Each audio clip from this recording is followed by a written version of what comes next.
the First Nations peoples of this land, the traditional custodians, and pay our respects to their elders past, present and future. We recognise the ongoing impacts of colonisation and the importance of a voice to Parliament to ensure the sovereignty and self-determination of First Nation peoples is respected and upheld. We commit to working together towards a just and equitable future for all Australians. Hi, I'm Keely, and it's the 11th of April, 2023, 8:03 p.m. And I'm Wencee. And you are listening to The New The Blurt. New Blurt. I can't take it anymore. Good afternoon, good evening, good day, and good morning, Blurtstars, wherever you are around the world.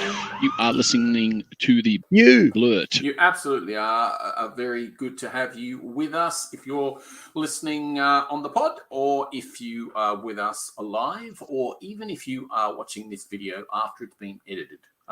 So I might be saying what I'm saying, but there you go.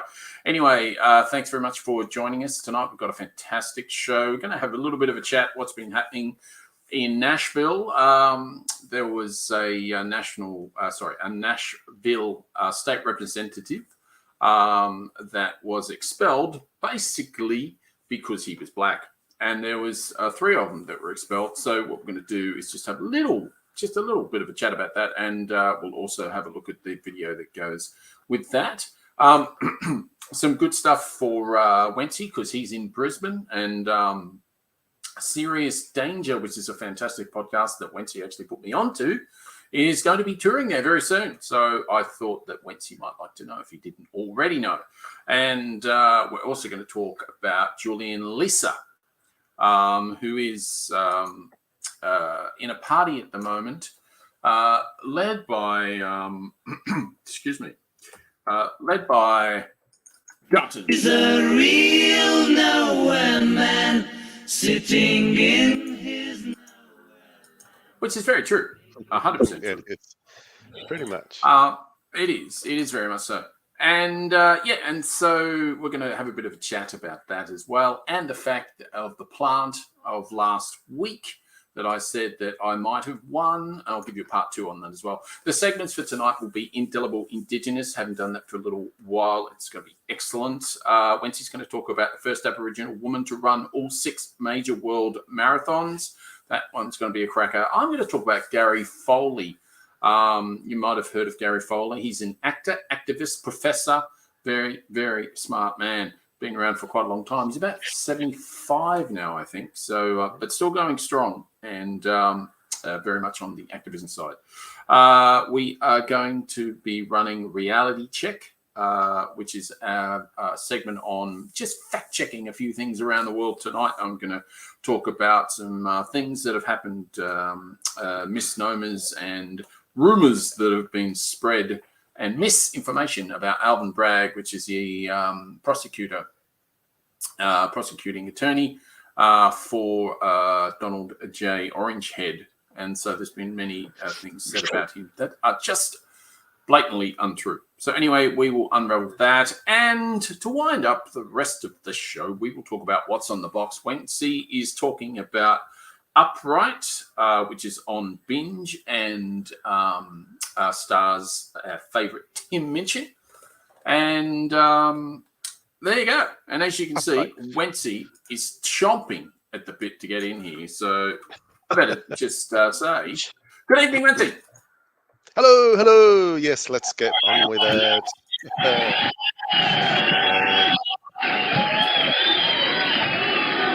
Thanks, everyone.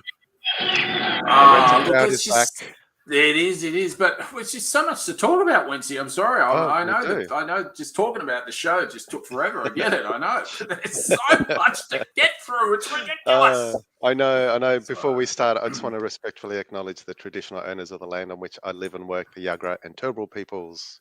Yes, and before I go any further as well, I'm coming to you from Wurundjeri country, Kulin Nation of the Wurrung people. Sovereignty was never ceded, always has been and always will be Aboriginal land. And with that in mind, we look forward to doing Indelible Indigenous tonight. And I've also got a bit of a double whammy on that, because my what's on the box is to do with First Nations as well.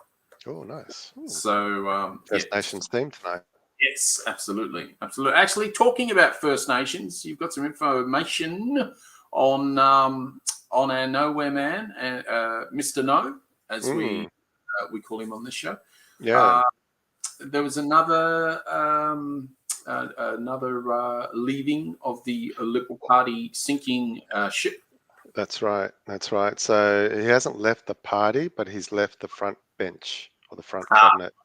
Yeah. So unlike Ken White, who handed in his Liberal membership last week, He quit the whole party, didn't he? He quit the whole party. That's right. Yeah, that's Jordan huge. Lisa, That's massive.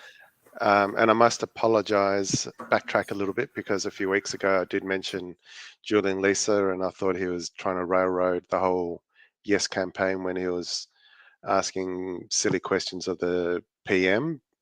But today, with his decision of leaving the shadow cabinet, so he's given up the shadow attorney general position and the Indigenous Affairs, I think, portfolio. He was definitely their voice on The Voice. Let's put it that way. Correct. And he's been working with Indigenous peoples and trying to get the voice into the Constitution for 10 years, even before he's got into Parliament. So I've got a lot more respect for him than I had a few weeks ago when I've made my comments about him. So I do apologise for that, and I think he's been very brave in what he's done today to leave those high positions he's got. So he is now going to be campaigning for the yes vote, which is great. It is good, isn't it? It's really, really good that is the case. And yeah, I thought it was interesting when you were talking about him a few weeks ago, and I was actually thinking that. I was totally thinking that. I thought he was trying to get the yes vote up, and he was. He absolutely was. So this allows him to vote yes, doesn't it, when he goes onto the backbench? Correct. That's one of the Liberals, the way they operate, I guess. If you're on the backbench, you can say, do whatever you want, vote however you want. Of course, the Liberal Party decided not to have a conscience vote for this, which would allow the front bench to vote and talk about whatever position they want to go down for the referendum. So if you can't do that, the conscience vote though, that's still allowed, I think, for the backbench, and that's why he went to the backbench. Is that right? Correct. Pretty much, yeah. Right. He just couldn't. He couldn't advocate for the yes campaign while being on the front bench. Now that the party have decided to go down the no path. Yeah. I was listening to Jacinta Price tonight, who's on the who's in the what's that other party? Oh, the Nationals. That's right. It's so irrelevant. It's hard to remember who they even are. Anyway, I was listening to her tonight, and seriously, she's just going round and round and round in circles. I mean, I try to do the right thing and listen to what she's got to say, but it's just so nonsensical. She has just no argument at all, apart from the fact that she just, I don't know, just wants to not say yes to the voice. But everything about me says she really wants to, but she's just, made her bed and now she's got to jump around in it. It's just, I don't know, it's just a bit. And as you'd expect, you can't expect 100% of First Nations people to support the yes campaign. They've all got their own story to tell, I guess. But like you said, we've just got to listen to their arguments. But if they're not putting anything interesting or decent or just anything really, let's move on. Listen to someone else. I was listening to a podcast tonight that actually was all about the voice, and the First Nations guy that was on it, I should remember his name. Oh God, I should be killed anyway. He recited the whole Uluru Statement on the podcast, and Jesus, and just it was beautiful. It was so beautiful, and he just he just had this air about him, the way that he recited it, and just the timing, and yeah, it was lovely. It was really, really good. Now talking about timing, did you know that Serious Danger is coming to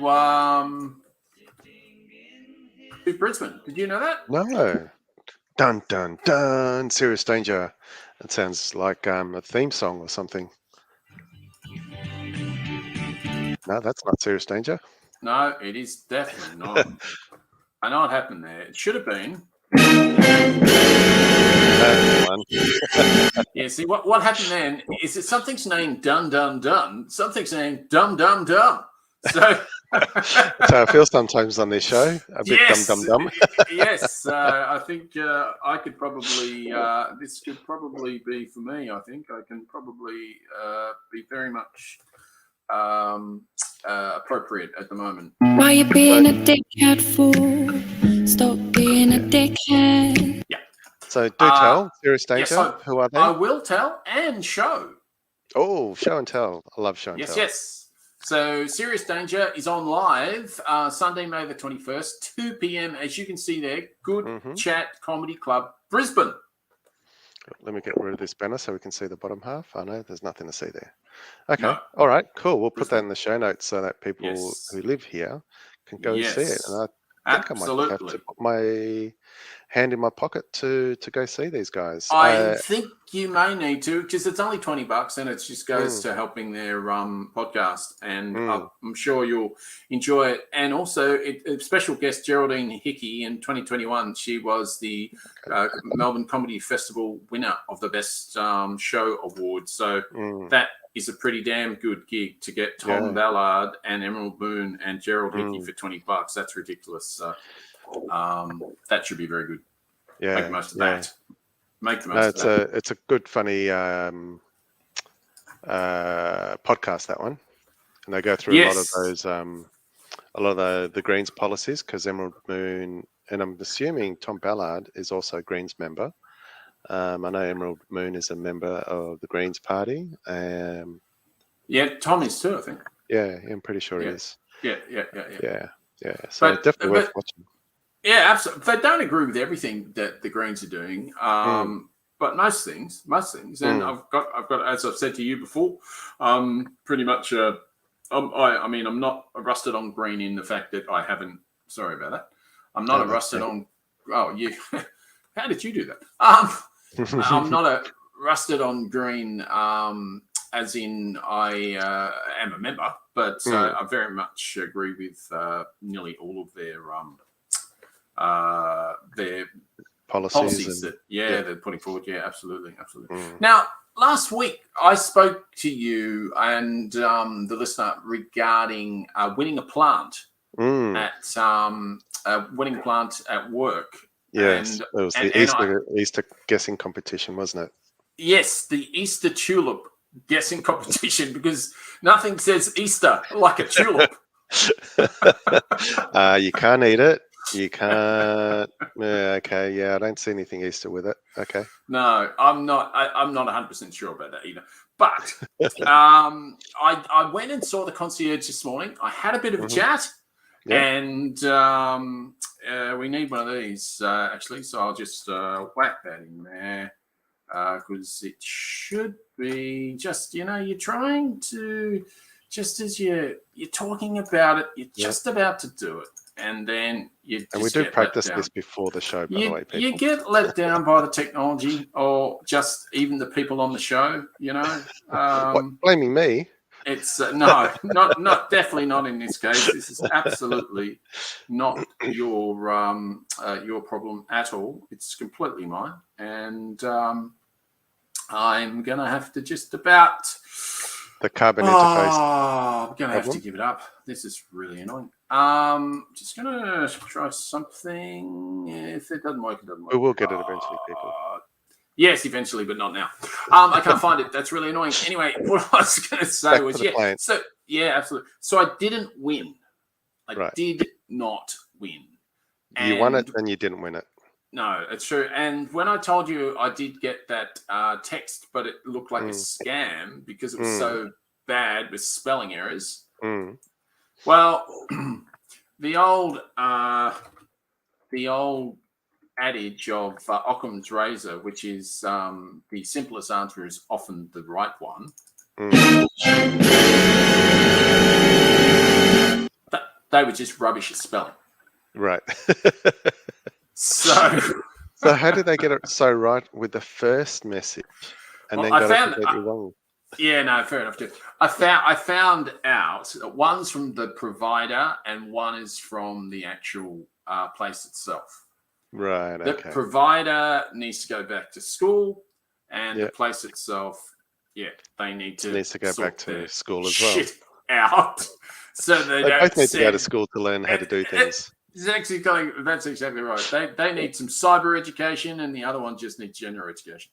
So, but talking about being schooled. Oh, what a segue! Oh, come on, seriously, awesome. Love segues. Oh, wow, what a segue. So in Nashville, I did talk about this at the start of the show. It's really, really important because there was three, I think there were state senators, but we'll get this right. They're Tennessee representatives regardless. And they were expelled from the Tennessee state legislature, I believe, the Tennessee House. And the reason they were expelled is because there was three people in particular. There was two black young activists / lawmakers. They were voted in by their state to be representatives of their areas. And there was a 60-year-old white woman as well. Right. She was protesting with them as well. And the protest was all about the fact, I think last week or the week before, when 3 primary school children or kindergarten kids got killed in a mass shooting or whatever it was. Yeah. And they just went, we've just had enough. And, excuse me. And so they had this massive protest in the state house.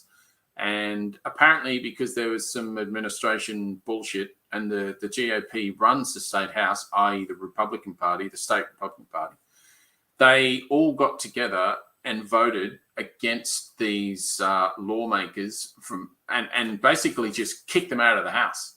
Wow.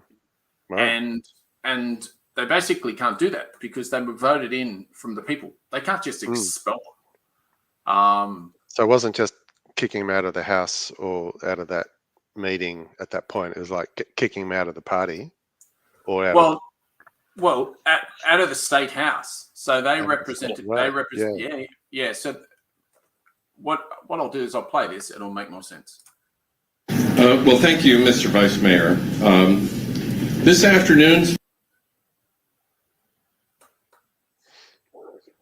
Yep. Bit of buffering. It'll kick in a minute. Played it before, it was all right. It's always way, get rid of that orange-haired doofus. Yeah, definitely don't need that.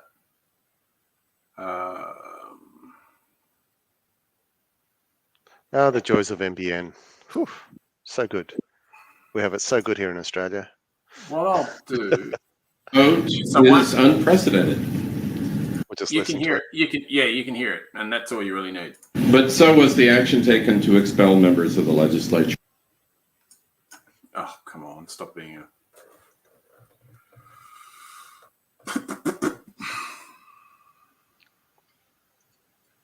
Not even getting internet issues either. It's ridiculous.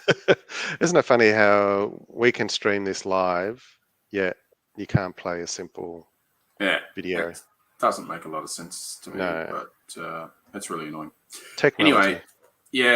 Anyway, what we'll say is the expulsions on Thursday made Tennessee a new front in the battle for the future of American democracy and propelled the ousted lawmakers into the national spotlight in the span of a few days. The two had raised thousands of campaign dollars, and Tennessee Democratic Party had received a new jolt of support from across the U.S. The Jones appointment is an interim basis. Special elections for the seats will take place in the coming months. Jones and Pearson have said they plan to run in the special election. So basically, what happened was Voters in District 52 elected Justin Jones to be their voice at the State House. And that voice was taken away this past week. So let's give them their voice back, and I call on this body to vote unanimously right now to do just that. Thank you.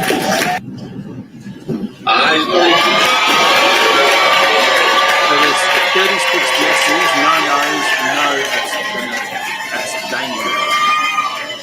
Sorry, can you repeat that? The video is a bit too loud. Yes.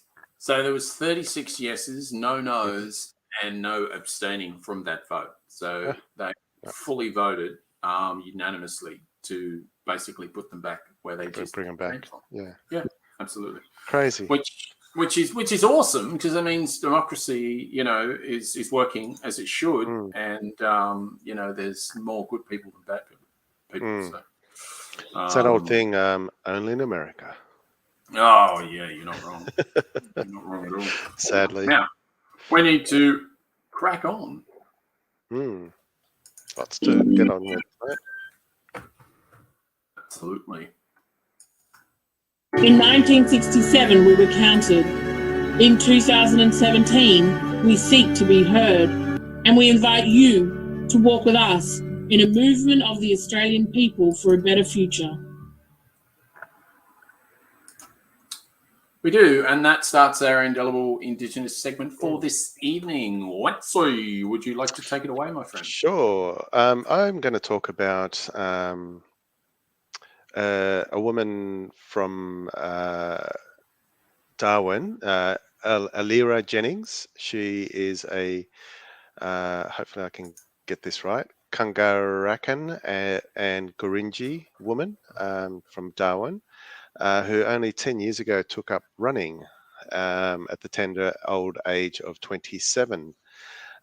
She took it up to beat diabetes because it was affecting many of her family members as well as people in her community. Her grandmother had lost her battle with diabetes in 2013, which is 10 years ago, which is when she decided to make some changes to her life. At the time, she was 107 kilos in weight and was pretty much on the path to developing type 2 diabetes. Very much so. Yeah, so type 2 diabetes is the one where if your weight's too high or a very unhealthy diet, you can develop type 2. Type 1 is the genetic one where it's passed down from family to family. 1 in 20 Australians have diabetes, which sees the body unable to produce enough insulin, which is essential for converting glucose into energy. It's one of the fastest growing chronic conditions here in Australia. And Aboriginal and Torres Strait Islander people are almost 4 times more likely than non-Indigenous Australians to get the disease. And this is one of the worst stats around. Why is that, Wencee? Is that because of education? Is that because of funding? Is that because of genetics? What's the reason for that? Probably genetics, potentially lifestyle, the way diet, yep. The way we've treated them, they haven't, I guess, conditioned to not look after themselves because of the way they've been oppressed and things like that. That's my guess. But the worst stat of them all for me is in the Northern Territory. If you're aged between 20 and 29, you're 26 times more likely to get type 2 diabetes. Yeah, that's not pretty much. So when Alira started running all those years ago, 10 years ago, she could barely take 50 steps because she was so overweight, but she kept at it. And within a year, she was able to run a marathon distance without stopping. Fast forward a few months after that, so in 2014, she ran her first marathon in New York, and she returned to New York in 2017 to run her second marathon there.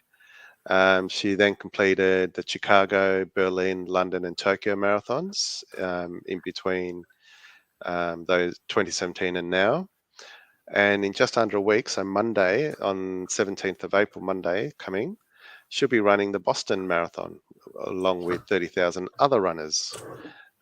Once she completes that, she'll be the first Aboriginal woman to complete the 6 marathons. And that is an elite group called, I did write this down, I thought I had it. Oh yes, the 6-star finishers. Wow. That's Yeah.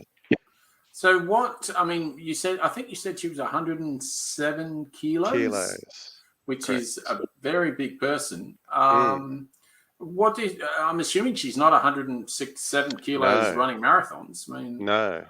Do we know what she's weighing now? No idea, but I would hazard a guess she'd probably be about 55, 60 at most. She lost a person. Yeah, pretty much. Oh God, that's phenomenal. And she did that because she could see that her family was going down the wrong track, and she was.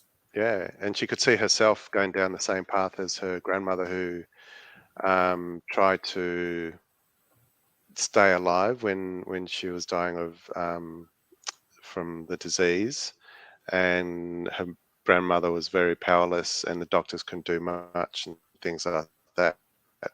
So Alira very determined to not go down. So I'll just show you quickly what she looks like now. Oh, fantastic! Get right there.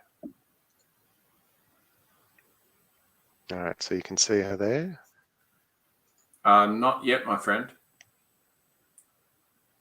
It should be coming up. It's supposed to be. It goes. Yep. There we go. Oh, wow. Okay. Oh, my goodness. Okay. Wow. It's hard to believe she was 107 kilos. That's unbelievable. I know. Phenomenal. Amazing, isn't it? So I think further down there's a photo of her. And how far's a marathon? Is that 40 clicks? 42 kilometers. And how many she's done? 6? Well, she's done many other marathons, but yeah, the pinnacle of marathoners is to get the six big ones. So yeah, New York, London, Berlin, what was it? Tokyo, Boston, and Chicago. Wow. Yeah, that's crazy. Oh my God. So you can see there the years that she did it. She's great achievement. I asked a mate of mine who just finished the Paris marathon last weekend. Oh wow! Easter or the weekend before Easter? In the last 2 to 9 days, he finished that. He's done 3 of the 6. Oh wow! So he's got to do still Berlin, London, and Tokyo. My brother-in-law's done Paris too, I think. Okay. So big shout out there to Maddie. And good on you for finishing another marathon. Yeah, that's crazy. That's absolutely nuts. Oh wow! Yes, So she's going to join that elite group. Just a little bit more. 11,000 people worldwide have completed the 6 marathons. Only 278 are from Australia. Wow. And if she achieves that, she'll join Charlie Mayer, who is Western Arrente man, which is west of Alice Springs. He was the first Indigenous man to complete the 6 last year. Wow. So yeah. Gee whiz. That's absolutely. So is she using her notoriety to raise funds for like diabetes awareness and to do all the awareness? So her very first marathon in New York, she was sponsored by an Indigenous health promotion organization to promote diabetes and things like that. And she's gone her own way since in terms of self-funding her trips abroad. But yeah, she's still heavily involved with promoting healthy life choices and things like that. Obviously, she's turned around her path down the diabetes disease track, and hopefully she'll never get it. But yeah, hopefully she can be great inspiration for others. Oh, absolutely. I mean, Yeah. I think she deserves she deserves one of these from the new Blurt. I think definitely. Oh, hang on. Do that again. Oh yes, we'll try that again. One I prepared earlier. Mm.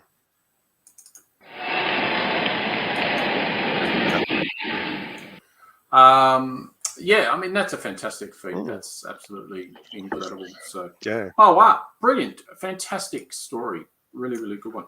Look, we will be back in 2 seconds to have a chat about Gary Foley. But before we do, I thought I might just play this.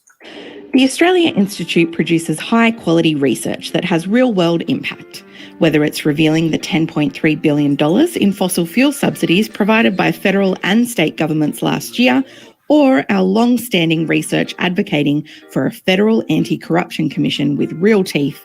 We change minds. To donate, head on over to australiainstitute.org.au. Yes, the australiainstitute.org.au. You can catch them on their YouTube channel as well, and you can get them on their podcast. What's that one called? All About the Money or something? Follow the Money. Follow the Money, that's the one. Where you normally get Ebony Bennett and someone else, and Richard Dennis, the eminent economist, has been on there quite a few times. And he himself is on quite a few Australia Institute podcasts, if you like that sort of thing. And at the moment, he's talking a lot about safeguard mechanisms and climate change in general from an economic perspective and just a general perspective. So get out there and support the Australia Institute. So I wanted to talk about Gary Foley. Now, Gary Foley, as I said before, I think he's around about 75 or something now. Okay, so 73 this year. And it's really good because, as we know, many First Nations people die far too young for the different reasons that you were talking about before. So it's fantastic that an eminent activist as himself is still around to keep telling us and fight the good fight. It's unfortunate that he still needs to, but hopefully, as we've spoken before, with the voice, that goes to some way of starting to repair and renew and create better opportunities going forwards. But anyway, talking about that, in 1972, there was a tent embassy set up on Parliament House. And the reason it was set up is because you weren't allowed to camp on Crown land at all, apart from if you were First Nations. You had an exemption. You were allowed to. And so they did in their very smart way. They put a tent and called it the Aboriginal Embassy. And Gary Foley was one of the first people to start up that embassy, and he was fighting that fight way back there and asking for land rights. At the time, I think it was Billy McMahon was the president, the Prime Minister. And it was very, very white Australia policy. Everything that was done was completely, the fact is that 72 is only 5 years after 67, when the First Nations were actually recognised as a person. And counted in the census. Yes, absolutely. It's pretty shameful stuff. But anyway, we need to know about it, and we need to be aware of it and sort of move forward, create change. Gary Foley is an Australian activist, academic, and an actor. So you may have seen him in different films and series as well. He's known for his significant contributions to the Indigenous Australian rights movement. He was born in 1950 in New South Wales, and he grew up in Redfern.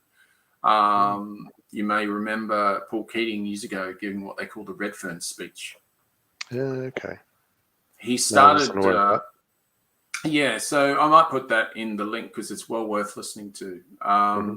He started speaking at that rally, and there was many of the First Nations that were there because Redfern was very much, I think still is, very many First Nations people live there. They started sort of booing and dismissing what he was saying. And then basically what happened was they actually started listening for about 5 minutes to 10 minutes, well, probably 5 minutes or so. And after they'd started listening for about 5 minutes or so, they realized what he was saying was actually pro-First Nations. And it was one of the first pro-First Nations speeches. And so that's why I say it's worth listening to. And red lorry, yellow lorry. And worth listening to. Here we go again. Oh, yeah, here we go. Shut up. And we'll get in the show notes before the end of the show. So he is of Gumbaynggirr and Wiradjuri heritage. And his activism began in the late 60s when he became involved in the Black Power movement. 1969, he helped establish the Aboriginal Legal Services, which provided legal aid to Indigenous Australians. He also co-founded the Redfern Black Theatre Company, which aimed to promote Indigenous theatre and culture. So he took part in that as well. Awesome. Absolutely. And in 1972, he played a key role in the establishment of the original Aboriginal tent embassy that we were just talking about. Lack of recognition of Indigenous land rights. Foley was also involved in the establishment of the National Black Theatre, blah, blah, blah, which provided Indigenous Australian artists. Foley continued to be a prominent activist through the 70s and 80s, campaigning for Indigenous land rights. I'll give you the tip, he hasn't stopped. It's 2023. In 2022, that's obviously 50 years of the Aboriginal tent embassy being set up and the land rights protests in force. One of the big things about the land rights process at the time was that Joh Bjelke-Petersen was, I think, the premier, as you may know, in a gerrymandered, very heavily gerrymandered Queensland state years ago. Yeah. And you can't get much whiter than Joh because Joh was part South African. So, oh gosh, I did. Oh, of course, by the surname as well. Yeah. Yes, Bjelke-Petersen. Yes, and he was not a nice person. The only good thing about Joh was Flo, his wife, who made pumpkin scones, and that was about it. There wasn't much more going on there. He was very, very bad to First Nations people, and the police up there were basically like his personal military. Yeah, it's a very corrupt state at the time. Yeah, it was shocking. Really, I can't remember how long he was in power for. It was far too long. Yeah, I think you're about. Yeah, I think you're right. Because I have a feeling, because I did an economics essay on him in high school, and I would have been 13 or 14 or something. So I think he was still in power then, but I can't remember. But I just remember how much I hated him even back then when I was 13, 14. Yeah. But anyway, Foley continued to be a prominent activist throughout the 70s. As I said, he still is now. Campaigning for the Indigenous land rights, still is now. Cultural preservation and political representation in the 1990s. He became involved in academia, lecturing at the University of Melbourne. As I said, he's a professor, and Deakin University. He has also acted in several Australian films and Indigenous shows. Foley's significant contributions to Indigenous Australian rights movement has helped shape the country's understanding of Indigenous culture and history. I would say that is still happening. I wouldn't say it has anywhere near happened.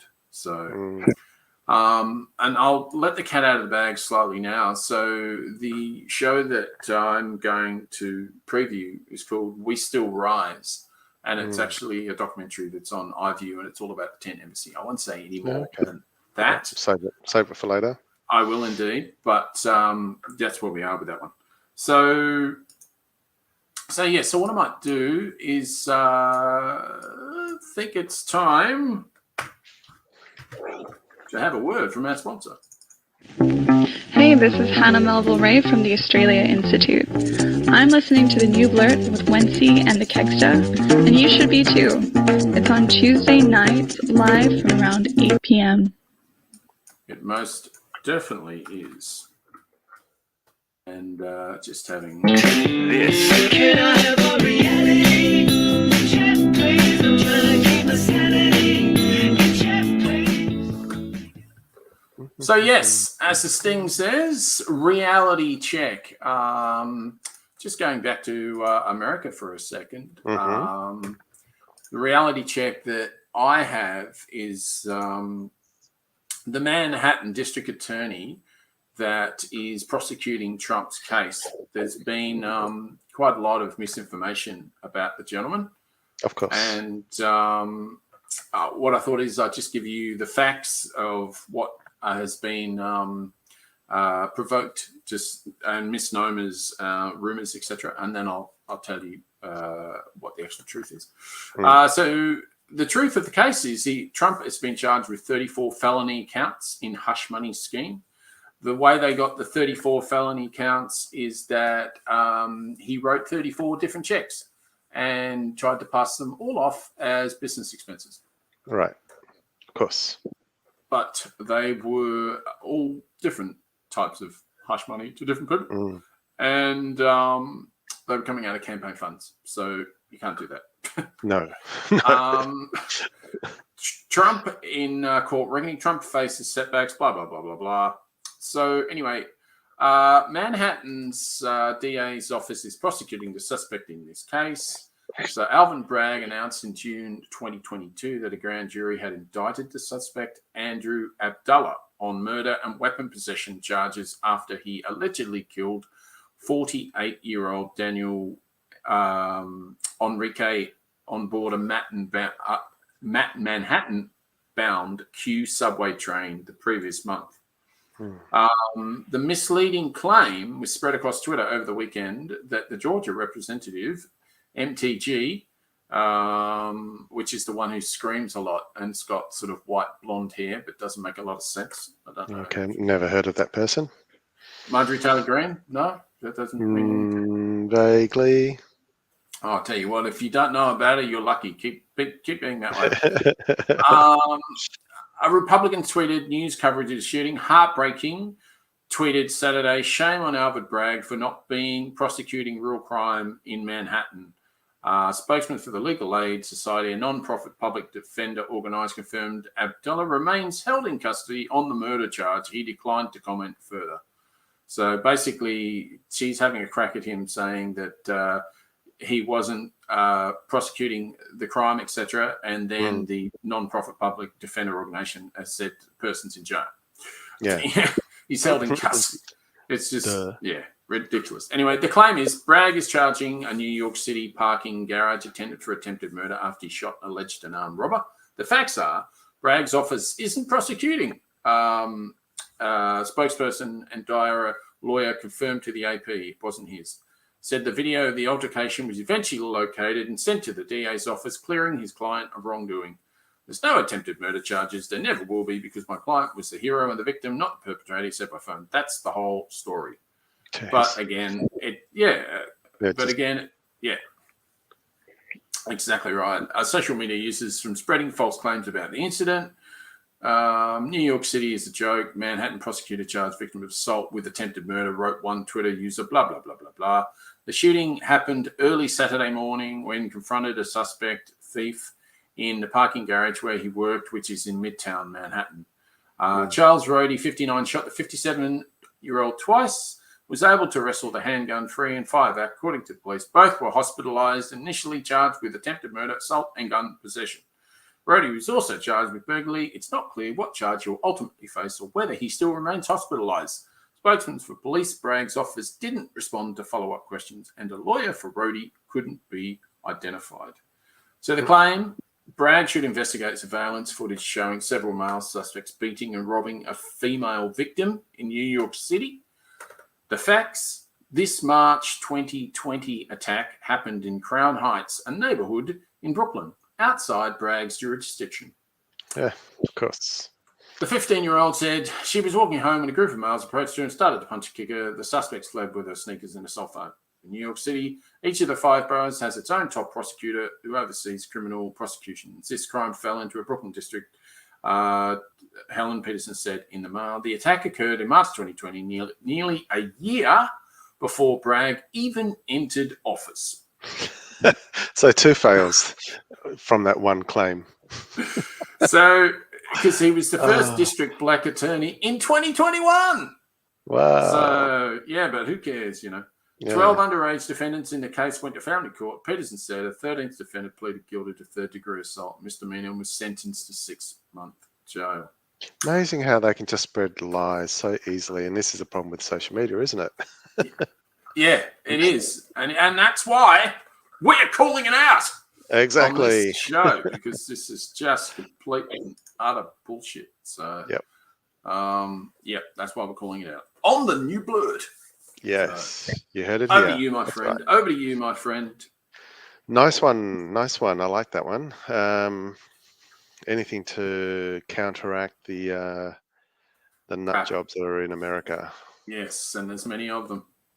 Oh yeah, especially now that we've got the 45th coming back with a vengeance. Yes, let's talk Anyway. less about that and more about Yes. your reality check. All right, so my reality check is similar to claims that you hear in America during elections,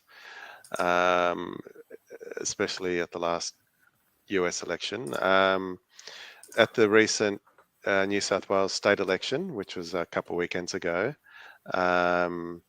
there was a claim on social media where a video was shown where a New South Wales election official was committing an election fraud by erasing the vote marked in pencil from a ballot paper and then filling it out himself and then putting it in the ballot. Okay, go on. So yeah, they claim that video was shared very much all over the place on Facebook and Insta and I'm sure TikTok. We're importing American conspiracy bullshit, aren't we? We really are. It's just ridiculous, isn't it? One user posted the video to Facebook with the caption, and this is all in caps lock: "Make sure if you are voting today in the New South Wales election, you use a pen. An official was caught rubbing out pencil votes and putting down his own choice." And I don't know what the emoji icon is, other than there's an angry face on it. You know, the red angry face. Although they are selected, not elected, let's not make this easy for them. All in caps. I love it. They're like this, aren't they? Yeah. Exactly. I can just see the idiots typing away like that. All in caps. Jesus. That's what Orange Head does all the time. Yeah. When he's on, is he on Twitter again? I don't know. I can't remember. Much. I don't think he's doing much at the moment. You don't see it. Well, he's sort of not allowed to because the judge just told him, "Keep your mouth shut, please." Yeah. Oh, did they eventually put a restraint on him? Well, no, there's no gag. They should have put a gag order in. They're gutless. They should have. But yeah, they've just asked him to quietly shut up. That would be nice. Yeah. So yeah. But obviously he's not going to. But no. Yeah. Yeah. Anyway, back to the New South Wales rigging of the election, in inverted commas for those listening on the podcast. Another user wrote, "Thanks to election rigging like this, New South Wales is now a communist state. Now, do you see what is happening around you? Because if you still don't, then you are lost."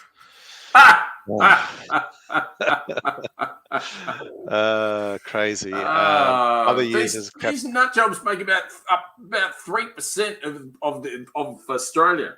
I mean, seriously, and most of them are imported from America. Like they didn't even have these opinions before, but for some reason, they're just taking them on. It's ever since the pandemic. Ever since the pandemic, they imported all this bullshit. All that rubbish. Yeah. They're just cracking on. Obviously, the claims are false. According to the New South Wales Electoral Commission. Yeah, exactly.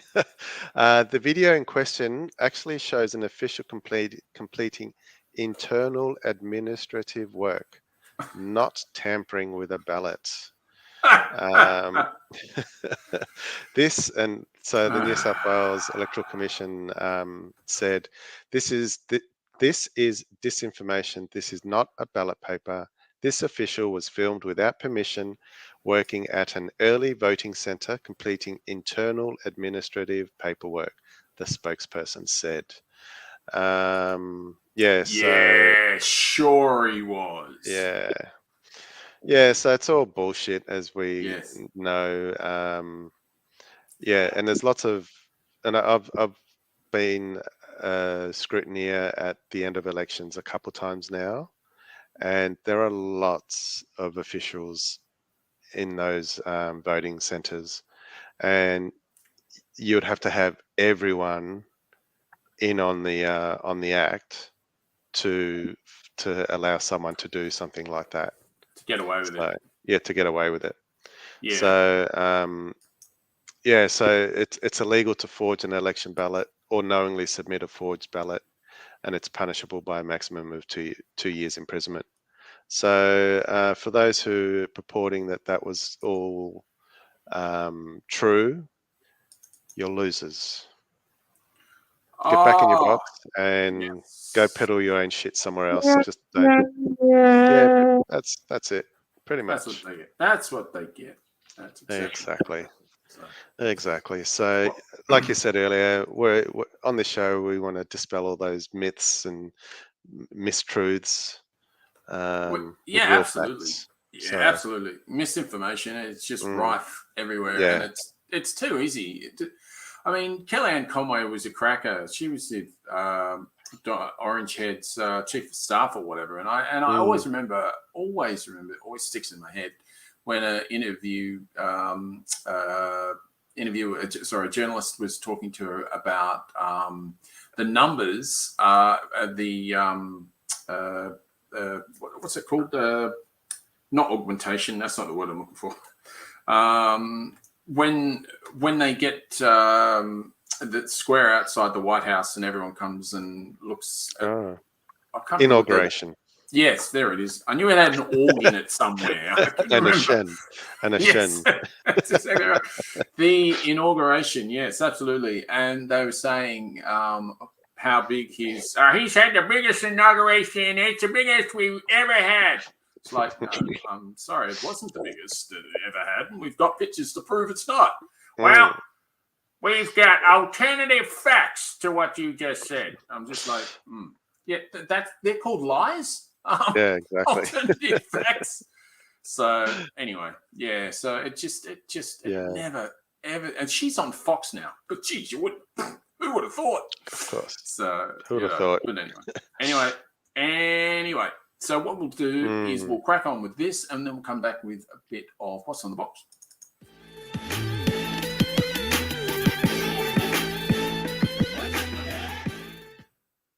Hey man, get this crazy man off the streets.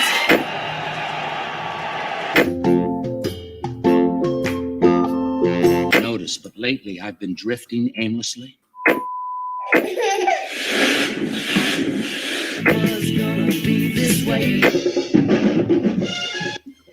Oh my God. Would you stop changing channels and just tell me what's on the box? It is one of my favorite stings. It's not a bad one. It's not a bad one. It's all right. It's okay. So, my friend, what do you got for me? Alrighty. I am going to review an amazing Aussie show called Upright. We came across this one, season 1, about 2 or 3 years ago, when I briefly had Foxtel.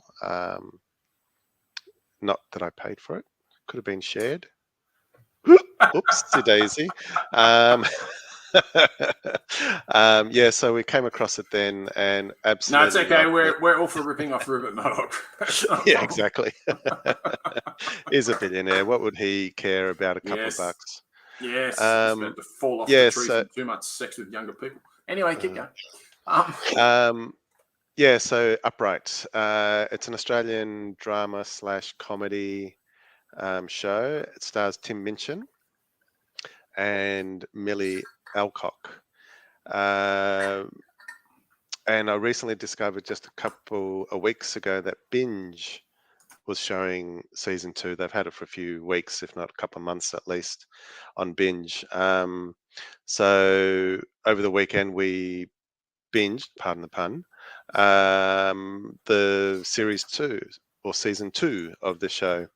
So in season 1, it basically, thank you. Season 1 basically sees Meg, who is a 12 or 13-year-old, I can't remember exactly, high school student, and Lucky, who's a 30-year-old 30-something-year-old. Both have troubled histories, yet they're both lovable characters.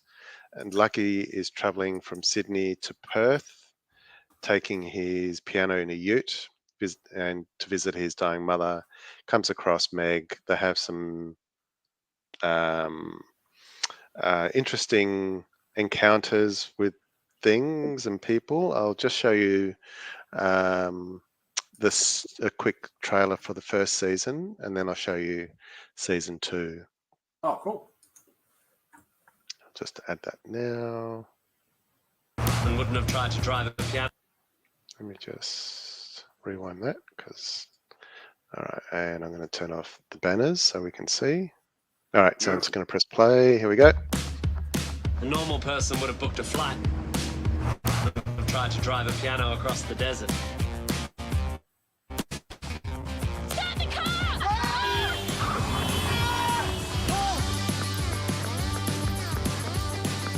There's cops! 1 in a million, baby. Upright, Sundays 8:30 on Fox Showcase. So basically, yeah, they go on a road trip between Sydney and Perth, and they get up to all sorts of stuff. And it just drags you in. You watch one episode, as always, they leave you on a cliffhanger, and you just can't stop. So season 2 sees them join together again on another road trip, this time from Sydney to far north Queensland. And I'll just quickly show you a trailer for season 2. And hopefully that has come on. Okay, here we go. My life is falling apart. Get your shit together. I have my... Meg. Miss me? What's going on? Looking for my mom. You can't show up after 4 years and just expect me to hop on a plane with you. This one's a bit young, though. You're in far north Queensland. Every prick and his dog's running away from something. I'm here to look for my mom, and I don't need the drama. You're dragging me on a wild goose chase. You'll find that the truth gets a bit more complicated as you get older. Thank you, Mr. Wise Old Wizard Man.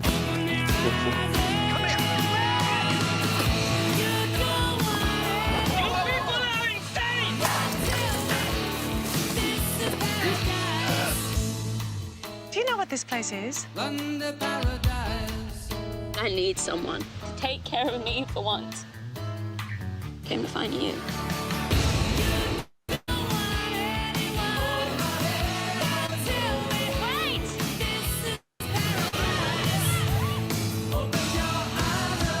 Every time you say there's no way, there's been a way.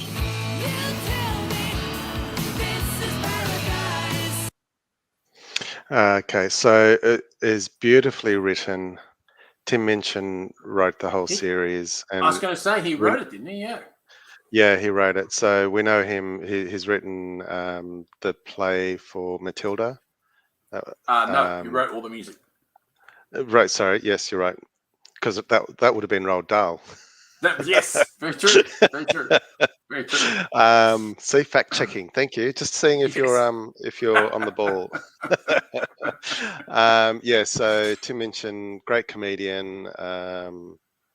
Never seen him live, but I have seen his performances that is recorded on his YouTube channel. He's Millie, He's nuts. I can imagine. He's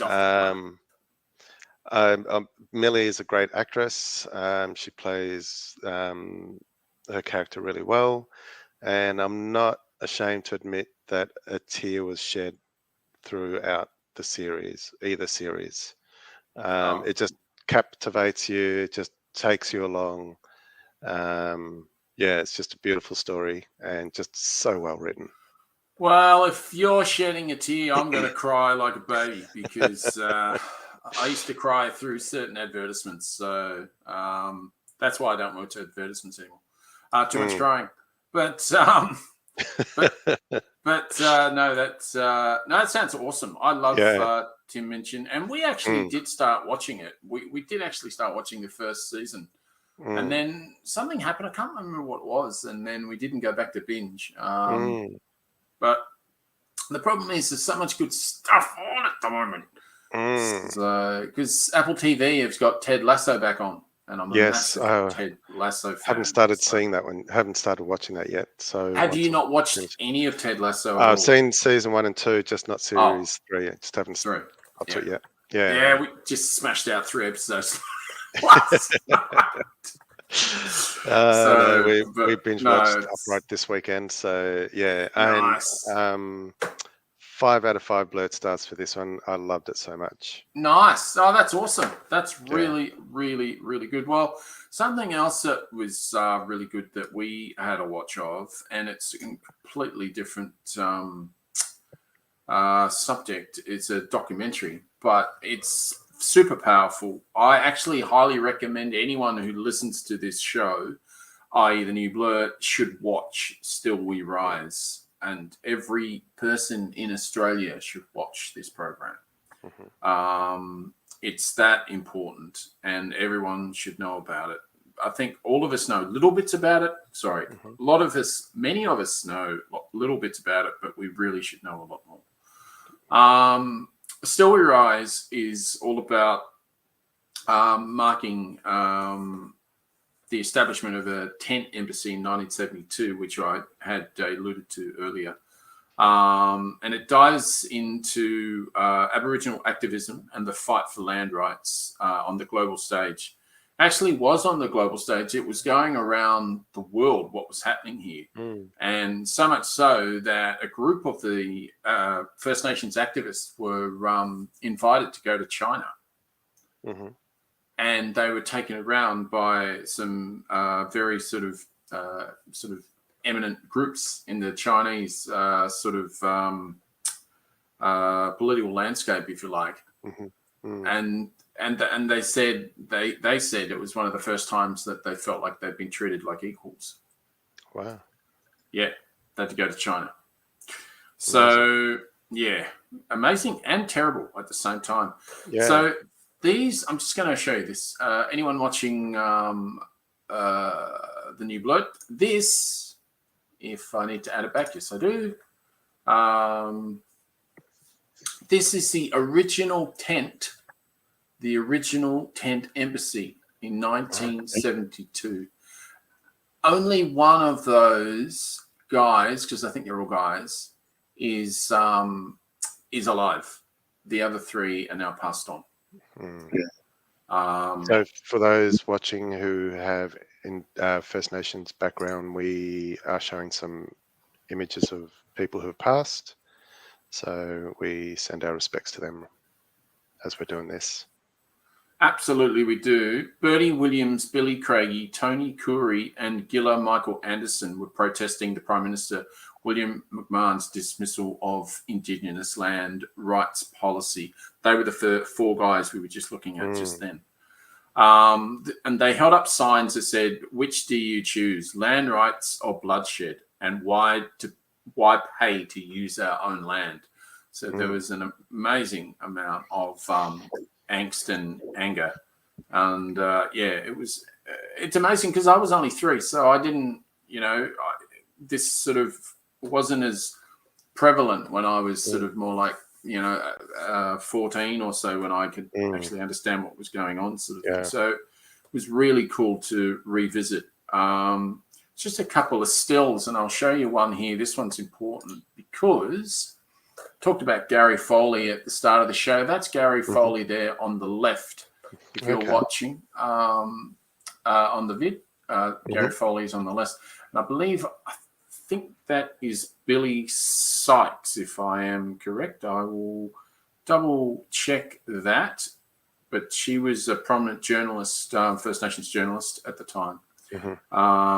So just having, I will play short from it just in a minute, but I just want to just explain a couple of things here. So this is straight from their mouth. For me, you know, it happened in 1972, and unfortunately, a lot of people involved have passed away since. And so for me, I was keen to hear that those voices within the film, as opposed to showing some archive and then having people today comment on it. That was Harvey. Sorry, my bad. Harvey. That was. I apologize. I cannot find. It was the person who made the documentary. That was their. That was their quote. You need to have a clear image of what you want your film to look like if you're going through the amount of archive footage. But Harvey knew right away that we wanted to celebrate the focus on young and incredibly fierce activists who fought so hard to inspire future generations. So I'm not going to say anything more about it because I'm going to let this trailer, it's only short trailer, it's the only trailer I can find, but it should be enough to make you go, holy crap, I need to watch the whole thing on iView on ABC. So I'll get that going and hopefully it works. 1972 is the year for Aboriginal justice. For the first time in history, there's an Aboriginal embassy in Canberra. People did come together for the first time on a single issue, was land rights. The Aboriginal tent embassy reverberated around the world. We will survive! Still We Rise, Thursday on ABC and ABC iView. Absolutely. We'll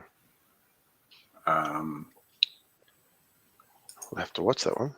Yeah, it's a must see. It really is a must see. And yeah, if you can get your friends to watch it, get them to watch it. Very important, even especially now with the referendum that we're going to go through. Just all these issues that they've been fighting for decades, and still no resolution, still no progress. Absolutely. Yeah. And it's really interesting because you get the politics of the day, you get the politics of exactly where they're coming from, which we sort of knew anyway. But you also, as you know, Paul Kelly and Kev Carmody wrote that song, I think, From Little Things, Big Things Grow. Yeah. And I can't remember off the top of my head, but I think there's a line in there about Vincent Lingari. And Lord Vestey, etc. And so if you don't know who Lord Vestey and Vincent Lingari is, watch Still We Rise, and you will know who they are, and it will all make sense. You spoke about Vince Lingari on Indelible Indigenous last year or the year before. Yes, I think so. Maybe we'll put in the show notes a link to that episode so you can listen to that story. Good luck finding that in the archives, but that would be awesome. Yeah, go for it. Easy to find.